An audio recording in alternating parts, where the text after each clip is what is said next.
नमस्कार मित्रों, प्रिय छात्रों, पौधार ग्रुप ऑफ एजुकेशन के ऑनलाइन क्लास में आपका फिर से स्वागत करता हूं। और छायावाद की जो हमारी श्रृंखला चल रही है वीडियो की, आज उस प्रकरण का अंतिम वीडियो मैं आपके सामने रख रहा हूं। छायावाद जो टॉपिक हमारा चल रहा है कई 4-5 वीडियो से, आज इस प्रकरण का हम अंतिम वीडियो लेकर आए हैं और आपके सामने अंतिम वीडियो के रूप में छायावाद छायावाद प्रकरण के अंतर्गत हमारा टॉपिक चल रहा था छायावाद के प्रमुख कवि, और छायावाद के प्रमुख कवियों में आज अंतिम कवि के रूप में यानी अंतिम रचनाकार के रूप में महादेवी वर्मा के बारे में हम देखेंगे। महादेव वर्मा के बारे में देखिए छात्रों, छायावाद एक ऐसी काव्य धारा थी जिसमें जीवन के सौंदर्य की अनुभूति को व्यक्त किया गया था, क्योंकि उससे पहले जीवन में यथार्थवादिता थी लेकिन सौंदर्य नहीं था, भावना नहीं थी, कल्पना का बोध अधिक था, लेकिन जीवन को सही दिशा और सही चिंतन की जो आवश्यकता थी वो नहीं थी। मानवीय गुणों का सौंदर्यता के आधार पर उल्लेख नहीं था, लेकिन जैसे ही रहस्यवादी काव्यधारा आई और जयशंकर प्रसाद, सुमित्रानंद पंत जी, निराला जी और महादेव वर्मा ने रहस्यवाद में एक ऐसी काव्यधारा का सृजन किया जिसके आधार पर मनुष्य की जो चिंतन है, मनुष्य की जो पीड़ा है, पीड़ा को भी सौंदर्य के रूप में व्यक्त किया है। पीड़ा, करुणा, हास्य, इसको सौंदर्य के रूप में अभिव्यक्त किया है, यानी एक रहस्यात्मक प्रकटीकरण इस छायावाद के अंतर्गत हुआ है। तो अंतिम रचनाकार के रूप में देखते हैं महादेव वर्मा। महादेवी वर्मा का जन्म अगर हम देखें 1907 प्रयाग में हुआ था, है ना, 1907 में। बाद में ये प्रयाग में ये बचपन में स्कूली शिक्षा इन्होंने ग्रहण की, फिर ये काशी प्रयाग में इन्होंने स्कूली शिक्षा ग्रहण की। उसके बाद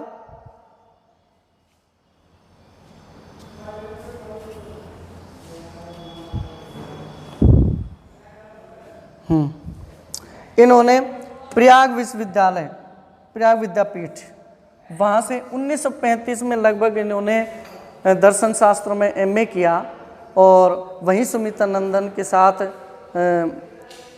विद्यापीठ में यानी हॉस्टल के रूप में से पार्टी के रूप में ये दोनों रहे, सुमित्रानंद पंत और महादेवी वर्मा। दोनों के मध्य यानी बहुत ही घनिष्ठ मित्रता थी और उस मित्रता को लेकर दोनों एक दूसरे के प्रति काव्य रचना का आदान प्रदान करते थे। एक दूसरे के मन में जो संवेदना को जो उद्वेलन था उसको वो एक दूसरे के सामने रखती थी। इस प्रकार इनका काव्य रचना शुरू होती है। और अगर हम देखें रहस्य, दर्शन और सौंदर्य, है ना, इन तीनों अगर मानवीय गुणों को देखें, मानवीय संवेदना को देखें, रहस्य, दर्शन, सौंदर्य, तो इन तीनों शब्दों की जो गुणवत्ता देखी जाती है, तीनों शब्दों का जो विशेष भाव देखा जाता है, समावेश देखा जाता है, महादेव वर्मा में ही दिखाई देता है। क्योंकि महादेव वर्मा ने रहस्य को, दर्शन को, सौंदर्य को भी और पीड़ा को किस रूप में देखा है? सौंदर्य की अनुभूति के रूप में। क्योंकि इससे पूर्ववर्ती जो कवि हैं उन्होंने पीड़ा को पीड़ा ही कहा, करुण को करुण ही कहा, लेकिन उन्होंने जीवन में उन क्षणों को और उन संवेदनाओं को अंतरात्मा से निकालकर हमारे सामने रखा कि पीड़ा में भी सौंदर्य छुपा रहता है, करुणा में भी सौंदर्य छिपा रहता है। इसलिए करुणा और पीड़ा को सौंदर्य की अनुभूति कराने वाले कवि जो चौथे आधार स्तंभ में छायावाद के, वो महादेव वर्मा हैं, जिन्होंने ये इनके प्राण तत्व हैं। अब वो आगे इनके बारे में थोड़ा सा ये कहा जाता है कि काव्य में, इनकी कविता में हमेशा करुणा, पीड़ा और दार्शनिकता का बोध होता है, यानी इनकी कविता करुण, पीड़ा और दार्शनिकता से उत्प्रोत है। और रहस्यान्वेषण, कविता में रहस्य बहुत गहराई से इनकी कविता में रहस्य को देखा जाता है। और इन सारी चीज़ों के पीछे एक मूल तत्व छिपा रहता है, वो है वेदना। इन सारी चीज़ों के पीछे एक मूल तत्व छिपा रहता है, वो क्या है? प्रिय विद्यार्थियों? वेदना। ये वेदना की कवित्री है। इन्होंने वेदना को जिया है, जीवन संघर्ष में जो वेदना देखी अपने प्रियतम के प्रति, उस वेदना में भी इन्होंने सौंदर्य की अनुभूति का प्रकटीकरण किया था। और सौंदर्य की अनुभूति जब होती है तो जीवन सुंदरमय हो जाता है, और इसी विशेषता को लेकर इन्होंने छायावाद का प्रणयन किया था। अब देखिए, महादेव वर्मा, सर्वप्रथम महादेव वर्मा ने ब्रज भाषा में लिखना शुरू किया था। ब्रज भाषा में इन्होंने लिखना शुरू किया था। सर्वप्रथम महादेव वर्मा ने ब्रज भाषा में लिखना शुरू किया था सर्वप्रथम, यानी शुरू में ये ब्रज में इन्होंने लिखा, ब्रज भाषा में। उसके बाद इन्होंने खड़ी बोली में लिखना शुरू किया। खड़ी बोली, हिंदी कविता की ओर ये मुड़ी। सबसे पहले ब्रज भाषा में लिखना शुरू किया, उसके बाद खड़ी बोली में लिखना शुरू किया। 1924 से, यानी 1924 से और 1942 तक इनका काव्य यात्रा चली। तक इनका जो रचना काल अगर हम देखें, रचना काल, ये इनका रचना काल है। रचना काल महादेव वर्मा के जो रचना काल है 1924 से 1942 तक माना जाता है। यानी इस कालावधि में इन्होंने जितना भी साहित्य रचा था और छायावाद के अंतर्गत जितनी श्रेष्ठ रचनाएं लिखी थी वो 1924 से 1942 तक के कालखंड में इन्होंने लिखी। और हमारे सामने छायावाद की चेतना से जागृत होकर इन्होंने बहुत ही प्रसिद्ध और बहुत ही मार्मिक रचनाएं लिखकर हमारे हिंदी साहित्य को समर्पित की। तो आइए विद्यार्थियों, अब इनके कृतित्व पर बात करते हैं, महादेव वर्मा के कृतित्व पर, है ना। इनका रचना काल 1924 से 1942 तक रहा। अब 1924 से 1942 के मध्य इन्होंने क्या क्या रचा, है ना, उसके कृतित्व पर। तो अब नजर डालते हैं कृतित्व, क्या क्या कृतित्व था इनके मध्य। तो देखिए,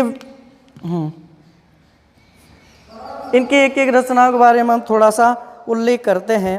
इन्होंने निहार, रश्मि, निहार, रश्मि,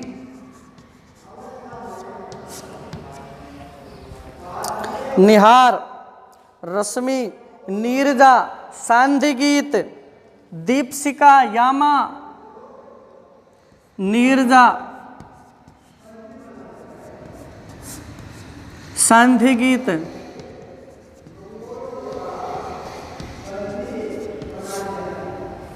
दीपशिखा,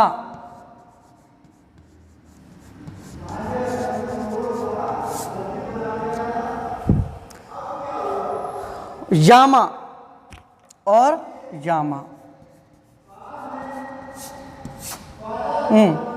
निहार, रश्मि, नीरजा, सांध्य गीत, दीपशिखा और यामा, ये विभिन्न काव्य संग्रह इन्होंने इन काव्य संग्रहों में बहुत सारी कविताएं लिखकर इन्होंने हमारे सामने हिंदी साहित्य को समर्पित की थी। तो ये निहार, रश्मि, नीरजा, सांध्य गीत, दीपशिखा, यामा, ये इनका कृतित्व है। और इनके पश्चात सप्तपर्णी जैसी कृति भी सामने आती है, जिसमें सप्तपर्णी, एक सप्तपर्णी भी है, सप्तपर्णी कृति भी हमारे सामने आती है, जिसमें प्रणय निवेदन है। महादेव वर्मा का क्या है? प्रणय निवेदन, यानी प्रेम निवेदन, वो प्रेम निवेदन इनमें देखने को मिलता है। अब देखिए, अगर छायावाद कवियों में, एक बात ध्यान से सुने, छायावाद के कवियों में अगर रहस्यवाद के सबसे ज्यादा निकट कोई कवि रहा है, कोई रचनाकार रहा है, तो वो कौन है? महादेवी वर्मा। महादेवी वर्मा वास्तव में उनकी कविताओं में अत्यंत गहराई से रहस्यवाद देखने को मिलता है। मैं नीर भरी दुख की बदली, है ना।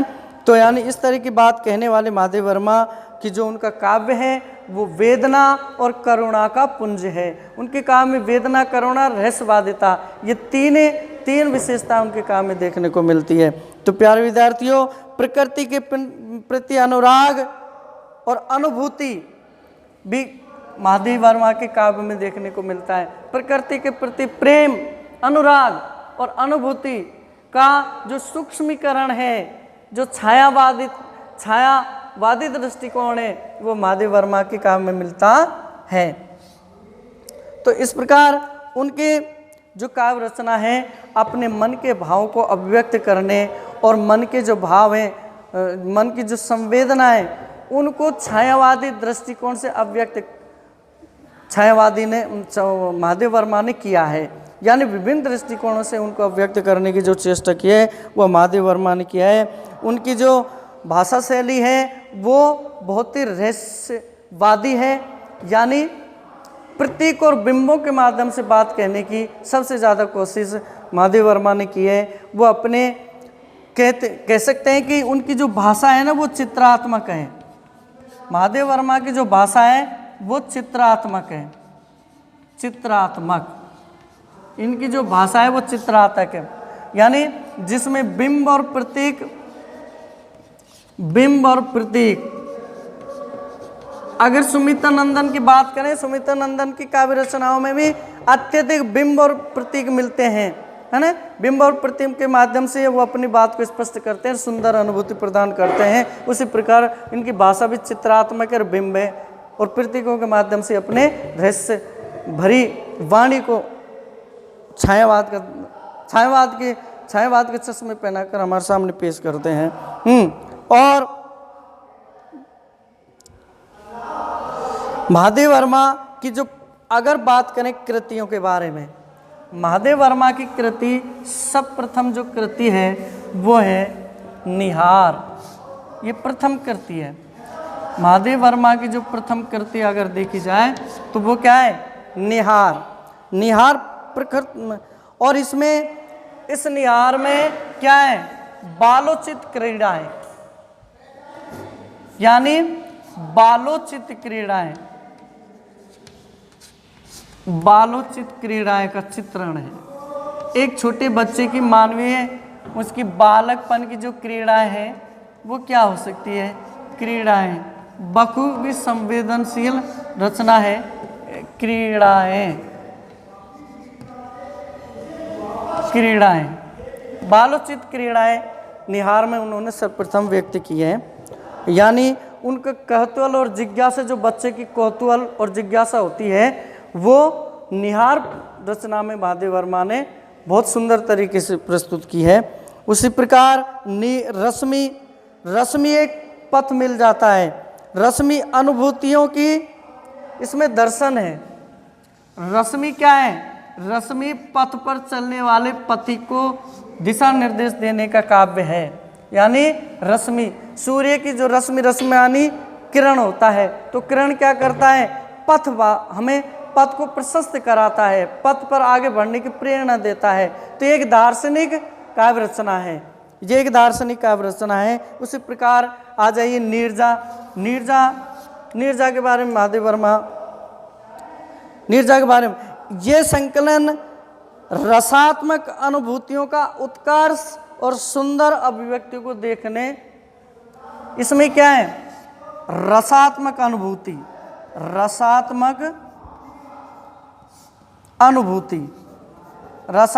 अनुभूति किसमें? नीरजा में। और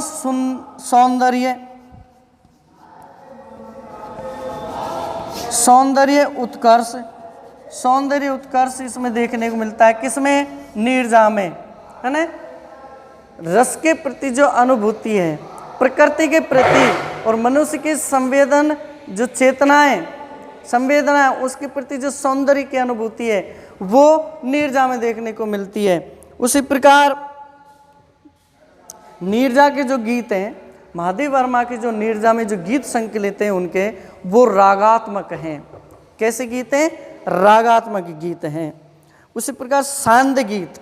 अब आता है सांद गीत की बात करते हैं हम।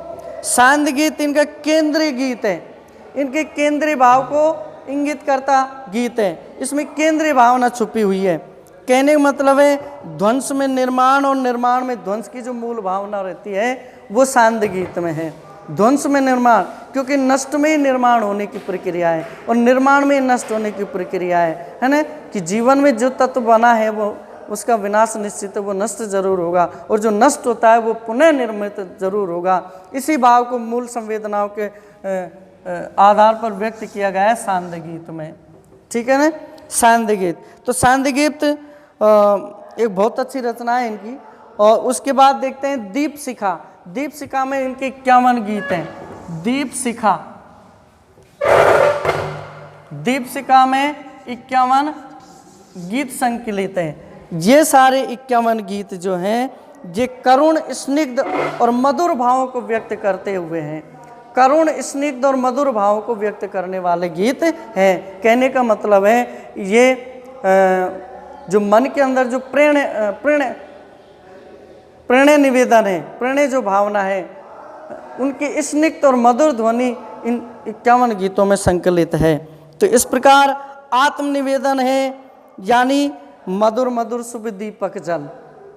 ये महादेव वर्मा का ही गीत की पंक्ति है, मधुर मधुर शुभ दीपक जल। तो ये आत्मनिवेदन जो भाव है वो दीपशिखा में हमें देखने को मिलती है, मधुर मधुर शुभ दीपक जल। सप्तपर्णी महादेव जी को एक नए मोड़ पर ले जाती है, यानी सप्तपर्णी महादेव जी को एक नए मोड़ पर ले जाती है। कैसे वाल्मीकि जी, अश्वघोष, कालिदास, भवभूति जैसी काव्य कृतियों के मार्मिक अंशों का सरस और स्वाभाविक ढंग से रूपांतरण किया गया है। किसमें? सप्तवर्णी में। ध्यान रखें, सप्तवर्णी में क्या किया गया है? कालिदास, भवभूति और अश्वघोष ऐसे महान कवियों की जो काव्य कृति के जो मार्मिक अंश हैं उनका सरस और स्वाभाविक ढंग से उनका रूपांतरण इसमें किया गया है। क्योंकि मेघदूत में क्या है? यक्ष के जो विरह का चित्रण है वो देखने को मिलता है और उसमें एक संदेश दिया जाता है अपने प्रियतमा को। उसी प्रकार की काव्य रचना सप्तपर्णा है। सप्तपर्णा, मेघदूत जैसी रचना, मेघदूत, कालिदास की जो मेघदूत है उसी के समान रचना सप्तपर्णा है। किसकी? महादेवी वर्मा की। तो प्रिय छात्रों, महादेव वर्मा के बारे में ये कह सकते हैं कि वो करुणा, प्रेम और वेदना की कवित्री कही जाती है। रहस्यवाद उनकी कविता की मूल विशेषता है। उनकी कविता में रहस्य बहुत ही गहराई से देखा जाता है। यानी प्रकृति, प्रेम, करुणा और वेदना के साथ साथ कल्पना बोध भी उनकी काव्य रचनाओं में देखने को मिलता है। तो कहने का तात्पर्य, अगर रहस्यवाद, छायावाद के चारों कवियों में अगर देखा जाए तो सबसे जो रहस्यवाद है उसके सबसे ज़्यादा निकट महादेवी वर्मा है ना। महादेव वर्मा की कविताओं में, उनकी काव्य रचनाओं में करुणा की सौंदर्यानुभूति होती है, वेदना की सौंदर्यानुभूति होती है, प्रेम की सौंदर्यानुभूति होती है। यानी मनुष्य के जीवन मूल्य और मनुष्य की जो आंतरिक संवेदनाएं उनको सौंदर्य की अनुभूति प्रदान करने वाले हैं, उनको रहस्यात्मक तरीके से काव्य प्रस्तुत करने वाले जो रचनाकार हैं जो वो महादेवी वर्मा है। तो महादेवी वर्मा हिंदी साहित्य के लिए एक वरदान सिद्ध है। वो कहते हैं कि मैं नीर भरी दुख की बदली, अपने आप को नीर भरी यानी प्रेम की पीड़ा, एक कौतूहल, प्रेम की जो वेदना है उससे वो पीड़ित है, लेकिन उस पीड़ा में भी वो आशा की किरणें ढूंढती है, उसमें भी जीवन का सौंदर्य अनुभूत करने वाली कवित्री है। तो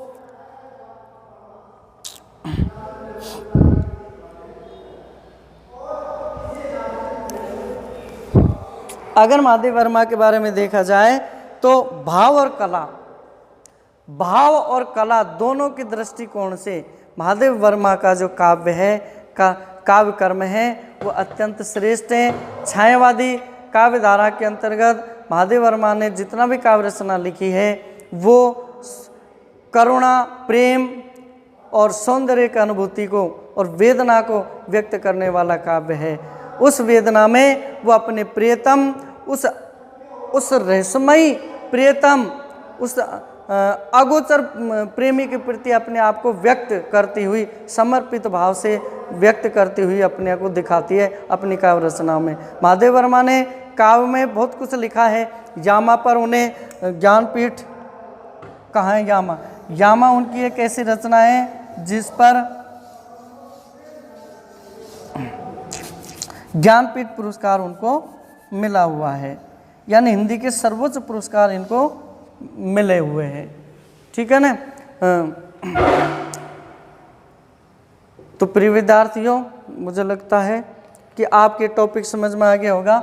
इस टॉपिक से हम ये अनुभूत हो गए कि छायावाद के जो 4 स्तंभ कवि थे छायावाद के, है ना, जैसे जयशंकर प्रसाद, सूर्यकांत त्रिपाठी निराला, सुमित्रानंदन पंत और महादेवी वर्मा, इन चारों कवियों के बारे में हमने संक्षिप्त रूप में जाना। और इसके बाद छायावाद का जो प्रकरण है वो पूर्ण होता है। इसके बाद आगे जो सिलेबस में जो भी प्रकरण हैं हम उनको लेकर फिर एक नया वीडियो लेकर आपके सामने उपस्थित होंगे। तब तक के लिए धन्यवाद, बहुत बहुत नमस्कार।